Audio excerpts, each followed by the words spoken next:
Sin embargo, lea conmigo, aunque ustedes estén tristes, ¿qué dice ahí? Su tristeza se convertirá ¿en qué? En alegría. Muy bien. Entonces, ¿cómo trasladar esa tristeza al basurero? Como en el teléfono cuando borramos una foto y le echamos al basurero. ¿Cómo sacar esa tristeza? Porque la tristeza, obviamente, ella se despierta por causa de un dolor. Yo expliqué el día jueves el problema de la tristeza. Que cuando la tristeza permanece, se produce una depresión. Cuando la depresión domina a la persona, se produce una opresión. La tristeza se origina por causa de un dolor. No es el origen, pero se origina, surge a causa de una viudez, de la pérdida de un trabajo, de la respuesta de un análisis malo, de una traición, por ejemplo, el rechazo del marido, por ejemplo, un problema económico, un problema con el hijo. Quiere decir, muchas cosas pueden traernos tristezas. ¿Correcto, sí o no? El problema es cuando la tristeza se arraiga, cría raíces. Entonces ella da luz a algo que se llama depresión.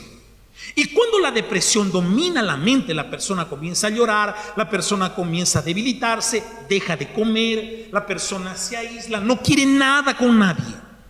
Entonces viene algo que se llama opresión. Ahí entra el diablo. Cuando el diablo comienza a oprimir la mente, cuando el diablo comienza a decirle, no vas a poder vencer, no vas a poder salir adelante, mátate, mátate. Hoy el mayor lucro que hay en el mundo son,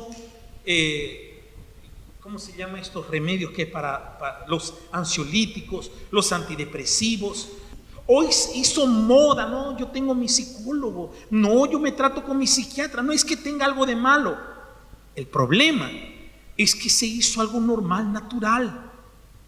Entonces, para hablar del origen de la tristeza y cómo vencerla, definitivamente, no estoy queriendo decir que no vendrán problemas que nos pueden entristecer. El tema es que esa tristeza no puede prevalecer. Diga, no puede prevalecer.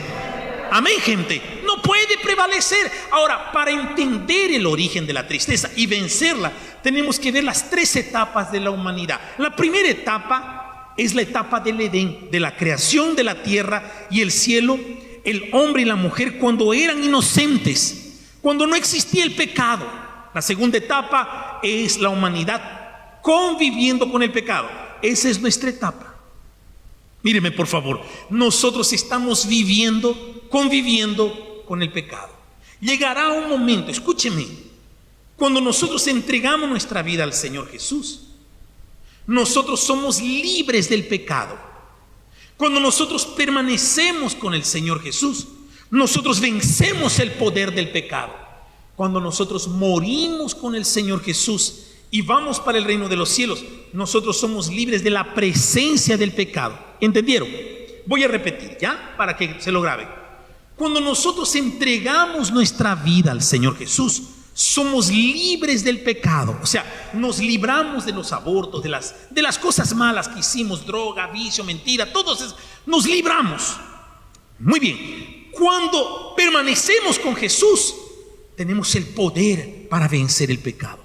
Cuando morimos con Jesús y vamos para el reino de los cielos, somos libres de la presencia del pecado. Quiere decir que mientras que estemos vivos, el pecado está latente. El pecado está con nosotros y en nosotros. ¿Y ahora qué hacemos, pastor? Tenemos que vencerlo. Entonces, la primera etapa es la del Edén, cuando no había pecado. La segunda etapa es lo que estamos haciendo. Y la tercera etapa es la nueva tierra con seres humanos restaurados. Vamos a la primera etapa para entender el origen. ¿Cómo era el hombre antes de que existiera esta etapa del pecado? Génesis capítulo 1 dice: creó Dios al hombre a su imagen, a imagen de Dios los creó, varón y hembra los creó, y los bendijo, y les dijo: fructificad y multiplicaos, llenad la tierra y sojuzgadla, y señoread en los peces del mar, en las aves de los cielos y en la tierra las bestias que se mueven sobre la tierra. Verifique cómo Dios actuó. Dios creó todo este mundo hermoso, bello. Dios colocó un jardín, plantó un jardín y colocó al hombre y a la mujer desnudos, completamente desnudos. En aquella época no había vergüenza. Adán y Eva se miraban y no miraban con impureza, con malicia. ¿Por qué? Porque había la pureza de Dios. Dios descendía al caer la tarde y caminaba con ellos. Todo esto que Dios les dijo al hombre, que se fructificara la tierra, que cuidara, lo hizo. Adán y Eva colocaron nombre a los árboles, a los animales. Todo era perfecto. Esa es la primera etapa. Aquí no había tristeza, aquí no había enfermedad, aquí no había ni siquiera lo que llamamos de menstruación. Aquí no había dolor, aquí no había muerte. El diablo no sabía lo que era el diablo, no sabía la existencia de Satanás. Lo que el hombre sabía era que tenía su mujer, que tenía un matrimonio, que tenía su familia, que tenía un Dios y que sería eterno. Porque el hombre no fue creado para morir, el hombre fue creado para vivir eternamente. Amén, gente. Hasta que sucedió algo. Entró el pecado en el hombre. Y el pecado vino a causa de la desobediencia. Como el hombre no conocía a Satanás, cayó en tentación. Vamos a ver la segunda etapa. En la primera etapa no había tristeza, no había muerte, no había dolor, no se conocía el llanto, no había lágrimas. El hombre no lloraba, la mujer no sentía dolor, no sentía nada de malo. Hasta que entró, ¿qué? El pecado. Antes de que el pecado entre, el hombre era como un niño. Usted ve que un niño él puede correr desnudo y no tiene vergüenza, ¿no? Pero cuando vemos a un adulto desnudo en la calle es porque tiene un problema mental. Segunda etapa. Vamos a leer, por favor. Segunda etapa. En esta segunda etapa de la humanidad ya entró el pecado. ¿Y cuál es el problema del pecado? El problema del pecado es que el pecado separó al hombre de Dios. Desde el libro de Génesis hasta el libro de Apocalipsis, capítulo 20, comenzó la era del pecado. ¿Por qué usted ha sufrido? ¿Por qué sus padres sufrieron?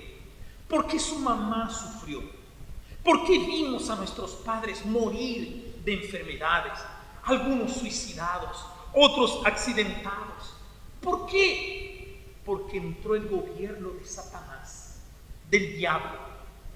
Y el diablo vino para matar, para robar y para destruir. Entonces el profeta Isaías, en el capítulo 59, es ahí ya, capítulo 59:1, anótese por favor, dice: el poder del Señor no ha disminuido. Quiere decir, el poder de la creación, el poder para curar, el poder para librar, no ha disminuido.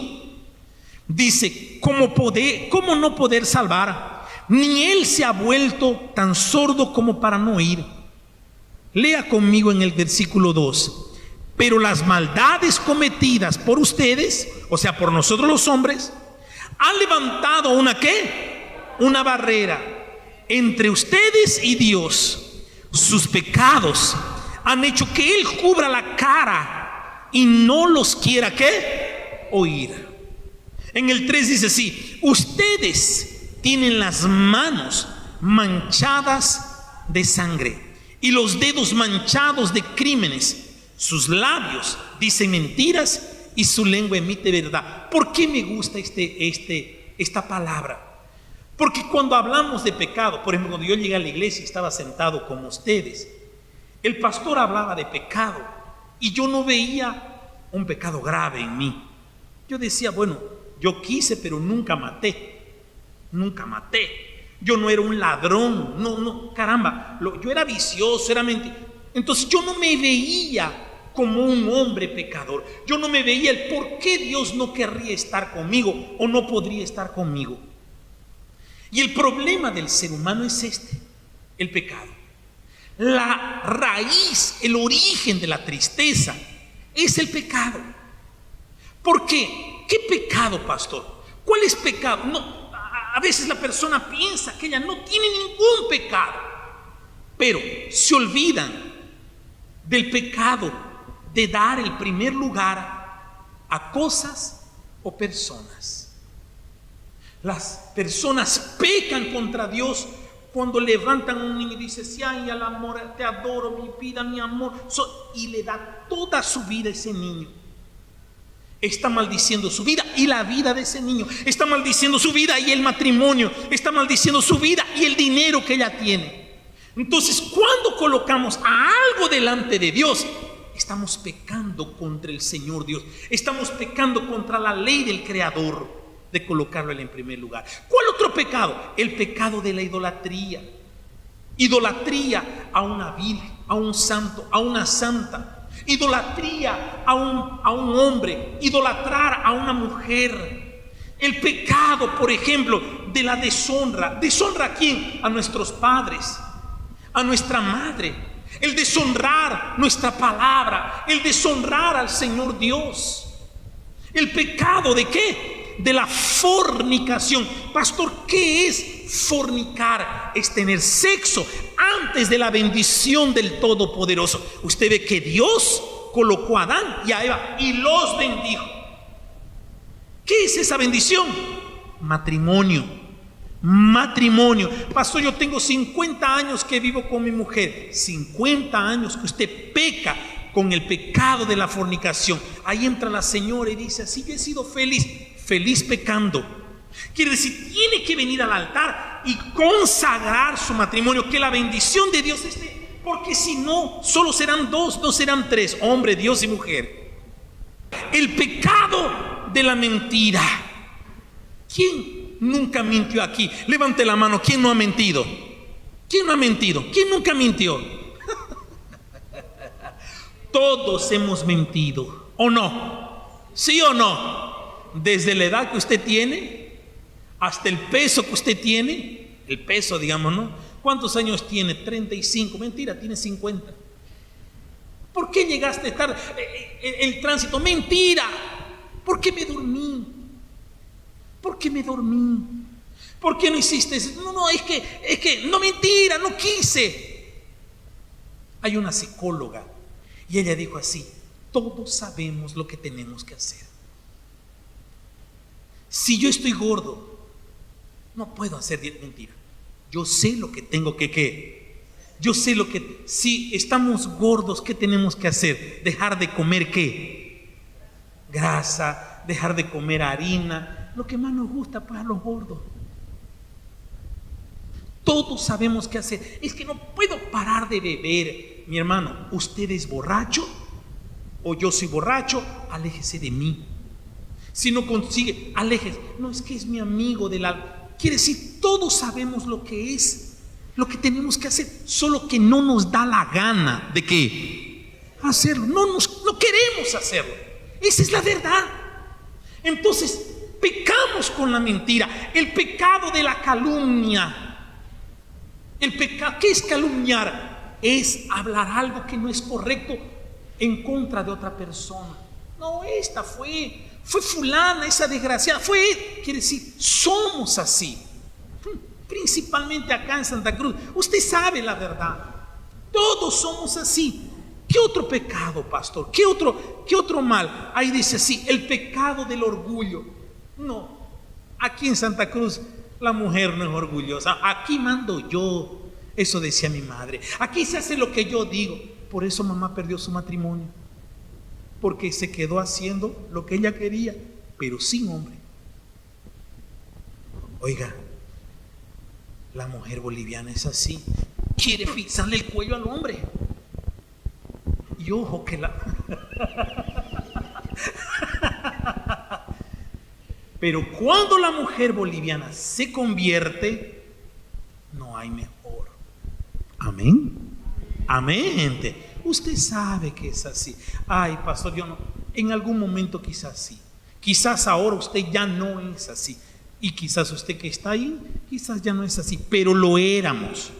lo éramos. Entonces llegamos a la iglesia y decimos así: pastor, yo vine acá porque mi marido, él es así. Porque quiere decir, siempre es el otro, nunca es uno el que comete error. El pecado del odio. Odiamos. ¿Sabe cómo usted se va a dar cuenta que usted odia a una persona? Ay, llegó fulano, me voy. Ay, no la puedo ni sentir. No tengo nada contra ella, pero ay, no quiero. Mentira, la odia. Tiene odio. Tiene odio. Entonces, todo eso trae ¿qué? ¿Trae qué? Tristeza. ¿Qué trae? Tristeza. Ahora, preste atención, por favor. Preste atención. Todos estos pecados nos separaron del Señor Dios Todopoderoso. Todo esto, aunque creemos y si usted está en esta situación, usted puede estar aquí, yo puedo estar hablando del Señor Dios. Si yo tengo alguno de esos pecados u otros, por ejemplo, como el desear la mujer de mi prójimo, que yo no coloqué ahí tantos pecados, como el mirar a una mujer con ojos impuros, ¿cómo podría Dios estar conmigo? ¿O cómo podría yo estar con el Señor Dios? La pregunta es, pastor, ¿y si el pecado convive con nosotros, cómo lo podemos vencer? Solamente por medio de la fuerza que nos da el Señor Jesús. Diga conmigo, el pecado solo puedo vencerlo por la fuerza, diga fuerte, por la fuerza que Jesús me da. Entonces, tanto usted, señorita, como yo somos pecadores. Y el pecado vive dentro de él. Lea Romanos 7. Pablo decía así: cuando quiero hacer algo no lo hago, y cuando me doy cuenta ya lo hice, y digo, desgraciado de mí, porque veo que el pecado que habita en mí me domina. Quiere decir, todos cometemos un pecado, un error. Es como cuando tiramos una piedra y queremos agarrarla, ya no da, ya la lanzamos, y ahí decimos: Dios, ¿por qué hice eso, Señor? Pero hay una oportunidad, porque está escrito en el libro de Romanos capítulo 5. Por tanto, en el versículo 12, como el pecado entró en el mundo por un hombre. ¿Cuál hombre? Correcto, señora. Como el pecado que entró por Adán, y por el pecado la muerte, así la muerte pasó a todos los hombres por cuantos todos pecaron. Entonces la muerte está en nosotros. Todos nosotros enfrentaremos la muerte. El niño, el anciano, todos. En el 21 dice así: y así como el pecado reinó trayendo la muerte. Le hago una pregunta. Usted ya fue a un velorio donde todo el mundo está riendo, donde todo el mundo está gozando. Hay lágrimas. ¿Hay qué? Hay tristeza. Cuando se muere el amor. Oiga, cuando alguien le dice así: mira, ya no te amo más. Dios de Israel, qué dolor, ¿qué es eso? O sea, un dolor muy grande. Cuando descubre usted una traición, viene la tristeza. Entonces dice: así como el pecado reinó trayendo la muerte, así también la bondad de Dios reinó haciéndonos justos y dándonos vida eterna mediante a nuestro Señor Jesús Cristo. Quiere decir, esta es la causa por la cual vino Jesús. ¿Por causa de qué? Del pecado. Entonces, en el libro de Hebreos 10:29 dice: hermanos, podemos entrar con toda libertad al lugar santísimo. Gracias a la sangre que Jesús derramó, Jesús abrió un camino nuevo para nosotros a través de la cortina. Quiere decir, había un muro, había una cortina que nos separaba. Él mismo es ese camino nuevo y vivo, es decir, lo abrió ofreciendo su propio cuerpo como sacrificio. El propio Jesús dice: yo soy el camino, la verdad y la vida. Nadie viene al Padre sino por mí. El origen de la tristeza es el pecado. El origen de la tristeza es el pecado. Hoy convivimos con el pecado. No se asombren de las cosas que estamos viviendo y las cosas que vamos a vivir. Ahora escuche lo que le voy a decir. La primera etapa fue cuando Adán y Eva pecaron. La segunda etapa es la que estamos viviendo del pecado. Solo que viene la tercera etapa, que es lo que la gente no entiende, no sabe, no quiere entender. ¿Cuál es esa etapa, pastor? Yo escribí ahí, es la etapa de vida eterna en el reino de Dios, con el hombre restaurado. ¿Qué dice en el libro de Apocalipsis? Guárdese esto. Vi un cielo nuevo y una tierra nueva. ¿Quién vio esto? Juan. ¿Cuál cielo era nuevo? Aquí. Pastor, ¿el cielo que vemos va a desaparecer? Sí. ¿La tierra que pisamos va a desaparecer? Va a ser destruida. No sabemos si por las bombas nucleares, pero va a ser destruida. No sabemos si vamos a estar aquí o no lo sé. Pero él dice, vi en el cielo, vi un cielo nuevo y una tierra nueva. ¿Por qué? Lea. El primer cielo y la primera tierra pasaron. ¿Cuál primer cielo? El cielo que vio Adán y Eva. La tierra que vio Adán y Eva. La tierra que sus padres y yo vimos. Esto se va a destruir. Ahí dice así: el mar ya no existía más. Y yo, Juan, vi la ciudad santa, la nueva Jerusalén, descender del cielo, dispuesta como una esposa ataviada para su marido. Ahora guarde esto. Esta es la esperanza para nosotros. ¿Quién cree? Amén. Y quien no cree no puede hacer nada. Y oí una gran voz del cielo que decía: he aquí el tabernáculo de Dios con los hombres, y Él morará con ellos, y ellos serán su pueblo, y Dios mismo estará con ellos como su Dios. Enjugará toda lágrima de los ojos de ellos, y ya no habrá ¿qué? Muerte. Quiere decir, cuando volvamos a esta tierra, después de estar en el reino de los cielos, y volvamos a esta tierra, esta tierra será mejor que la que Adán y Eva vieron, porque ya no habrá muerte. Adán y Eva no conocían la muerte. Ya no habrá llanto. ¿Cuántas veces usted lloró por su marido, por su hijo, por su madre? Ya no habrán las lágrimas en los ojos, ni clamor, ni dolor, porque las primeras cosas que pasaron. Se puede comenzar ahora. Amén, gente. ¿Cuál es la esperanza? El reino de los cielos.